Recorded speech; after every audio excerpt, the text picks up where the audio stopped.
Fala galerinha, tudo bem? Professor Leonardo Nascimento aqui e eu quero falar para vocês hoje de um caso clínico que eu atendi de uma pubalgia. Não é a minha pubalgia, tá? Porque a minha eu já estou quase zero quando eu estou gravando esse vídeo para vocês, mas eu quero falar para vocês de um caso clínico que eu atendi aqui no consultório e eu tenho relativamente uma boa experiência com pubalgia, por causa do histórico de ter trabalhado na seleção brasileira de hóquei, na portuguesa, no hóquei de patins, que tinha muita queixa disso. Então trabalhei com futebol também, onde tinha muita queixa de pubalgia. Então, eu acho que eu sou um pouco especialista para poder falar para vocês desse caso. Então, esse paciente me procurou, que ele tinha uma pubalgia e uma tendinite do adutor, e essa sensação que ele tinha de dor era um apertamento, uma queimação na região da virilha esquerda, tá? Então, na altura da virilha esquerda, ele tinha a sensação de apertamento, uma queimação, tá? É um homem de mais ou menos 45 anos de idade, e aí ele já tinha um histórico de alguns problemas. Então, assim, sempre fez atividade física. Então, ele joga tênis, faz futebol, faz muito tempo crossfit, faz treinamento funcional. Então, ele é uma pessoa muito ativa, tá? E isso é uma. E a gente sabe que o PUB serve para basicamente duas coisas, né? Serve para fazer a estabilização do centro do corpo e dar o impulso na hora de algumas atividades. Então, isso aqui compromete muito a maioria das atividades que ele fazia, como tênis, surf, futebol e afins. Ele tem histórico de 3 cirurgias de joelho, tá? Então ele fez duas vezes ligamento cruzado anterior no joelho direito e uma vez menisco no joelho direito, tá? Mas não tem nenhuma sequela no joelho, está tudo maravilha, tudo funciona bem pra caramba. Tem um histórico também que ele me falou de uma hérnia aqui na cervical, que também não fazia muita diferença, porque ele também não tinha nenhum incômodo na cervical. E hoje ele estava no dia da avaliação, ele estava com muita dor na região de quadril esquerdo. E aí tinha uma história de lesão repetida de glúteo, uma tendinite de glúteo, e teve um estiramento dos isquiotibiais jogando futebol mais recentemente por causa de uma questão de sobrecarga. Então, quando a gente tem lesões musculares, a gente sabe que o principal vilão das lesões musculares são as sobrecargas, né, de desequilíbrio muscular entre compartimentos, especialmente na perna, entre compartimento anteromedial e póstero-lateral. Então, isso aí já era uma coisa que a gente precisava verificar, essa relação de quadríceps e isquiotibiais.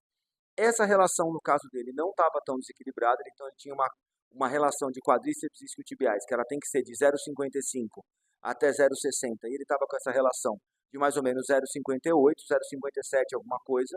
Então não foi uma coisa que me preocupou trabalhar o equilíbrio muscular dele, mas ele tinha uma alteração de mobilidade importante de coxo femoral. E isso foi o que me chamou a atenção.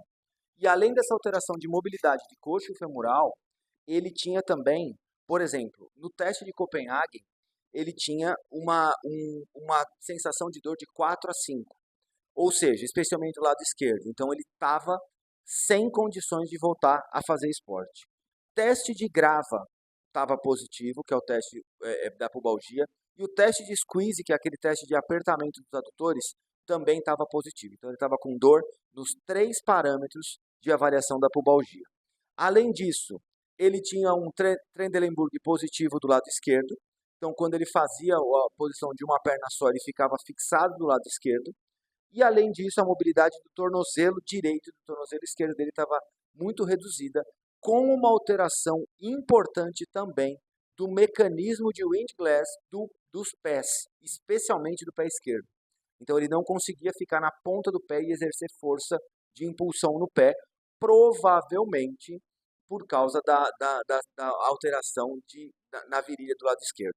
E, além disso, dos 4 testes do cluster de coxo femoral, do lado esquerdo ele tinha positivo em 3, resultando também num desequilíbrio coxo femoral. Tudo isso foi no exame físico. E aí o que aconteceu? Comecei a tratar esse paciente, então, primeiros atendimentos eu fiz um trabalho específico voltado para pelve, né, para sacroiliaca, para pubis, para coxo femoral. Começamos a trabalhar com exercícios de ativação dos sistemas cruzados, para ele começar a tirar um pouco de tensão da região do pubis e dos adutores. Trabalhei estabilidade da pelve com a Monster Walk. Comecei a fazer alguns exercícios com kettlebell, com elásticos, e ele foi evoluindo bem. E aí ele chegou para mim hoje, por isso que eu quis gravar para vocês, e ele falou assim, olha, é o seguinte, eu tô com, isso, a gente já está no segundo mês de tratamento, já tô, o teste hoje, o teste de squeeze está zerado, teste de Grava está zerado. E o teste de Copenhagen, ele tem uma sensação 2. Isso já é critério de retorno ao esporte. Então, se no teste de Copenhagen a sensação de dor dele é 0, 1, 2 ou 3, ele já está apto a voltar ao esporte. Então, ele já voltou a treinar faz mais ou menos uns 15 dias, voltou a jogar tênis, ainda não voltou a jogar futebol, mas ele já tentou jogar futevôlei, que às vezes até exige um pouco mais que o futebol, porque tem movimento mais explosivo e não sentiu nada. E ele falou que agora, em algumas situações muito específicas, ele tem uma dor na região do ramo isquiopúbico, na região da virilha esquerda. Só.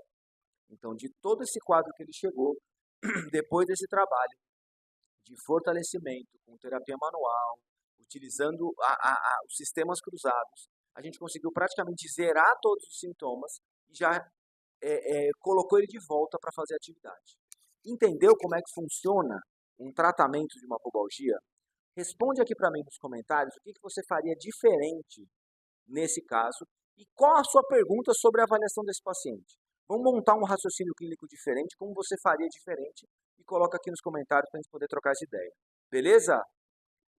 Valeu e até a próxima.